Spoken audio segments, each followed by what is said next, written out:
5 August চাংখারপোলে শহীদ আনাস সহ 6 জনকে হত্যার ঘটনায় ট্রাইব্যুনালে 8 জন পুলিশ সদস্যের বিরুদ্ধে আনুষ্ঠানিক অভিযোগপত্র দাখিল করেন আন্তর্জাতিক অপরাধ ট্রাইব্যুনালের প্রসিকিউশন।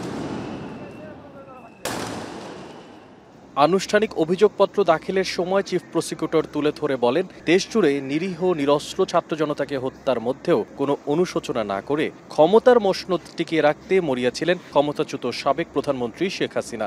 এদিন প্রথমবারের মতো শহীদ আনাসের লেখা শেষ চিঠি ট্রাইব্যুনালে পড়ে শোনান চিফ প্রসিকিউটর। আদালতে তৈরি হয় এক হৃদয় বিদারক পরিবেশ। প্রতিবেদনে উঠে আসে, আন্দোলন দমাতে ব্যবহার করা হয় যুদ্ধ ব্যবহৃত চাইনিজ রাইফেল, এপিসি কার, র্যাবের হেলিকপ্টার, অত্যাধুনিক ড্রোন ব্যবহারের তথ্য, যা মানবতা বিরোধী অপরাধের অন্যতম উপাদান।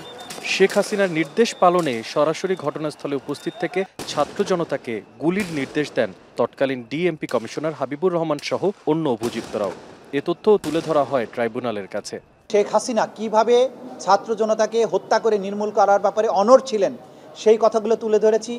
বিভিন্ন বাহিনীর প্রধানদের সাথে তার কী ধরনের কনভারসেশন হয়েছে সেগুলো তুলে ধরেছি। সেনাবাহিনী তাকে শক্তি প্রয়োগ থেকে বিরত রাখার চেষ্টা করেছে সেগুলো আমরা বলেছি। আসাদুজ্জামান কামাল, ওবায়দুল কাদের, সালমান এফ রহমান এবং আনিসুল হক তারা যেভাবে গণহত্যাকে ফ্যাসিলিটেট করার ব্যাপারে শেখ হাসিনাকে বাধ্য করেছেন বা শেখ হাসিনাকে প্রভাব বিস্তার করে শেখ হাসিনাকে অনড় রেখেছেন সেই বিষয়গুলো তুলে এনেছি। এই মামলায় ডিএমপির সাবেক কমিশনার হাবিবুর রহমান, ডিএমপির সাবেক যুগ্ম কমিশনার সুদীপ কুমার চক্রবর্তী সহ 4 জন পলাতক থাকলেও বাকি 4 জনকে হাজির করা হয় ট্রাইব্যুনালে। পলাতক 4 জন সহ 8 আসামিকে 3 জুন ট্রাইব্যুনালে হাজির করার নির্দেশ দেন ট্রাইব্যুনাল। বৈষম্য বিরোধী আন্দোলনের উপরে সরকার কী ধরনের দমনপীড়ন চালিয়ে এই সিভিলিয়ান একটা পপুলেশনকে পারসিকিউশনের মাধ্যমে, মার্ডারের মাধ্যমে এবং অন্যান্য পদ্ধতিতে নির্যাতনের মাধ্যমে, আক্রমণের মাধ্যমে কিভাবে এটাকে একটা গণহত্যায় পরিণত করা হলো। জেনোসাইডের সংজ্ঞায় গণহত্যা না, বাংলাদেশের প্রচলিত বাংলা ভাষায় গণহত্যা বলতে যা বোঝায় সেই গণহত্যার মাধ্যমে এই ছাত্র জনতাকে যেভাবে নির্মূল করার চেষ্টা করা হয়েছে, যেভাবে আক্রমণ করা হয়েছে সেই পটভূমি আমরা তুলে এনেছি এবং সেটার পেছনে দল হিসাবে আওয়ামী লীগ, জোট হিসেবে 14 দল, অঙ্গ সংগঠন হিসেবে আওয়ামী লীগের ছাত্রলীগ, যুবলীগ এবং অন্যান্য সংগঠনসমূহের কথা আমরা তুলে এনেছি।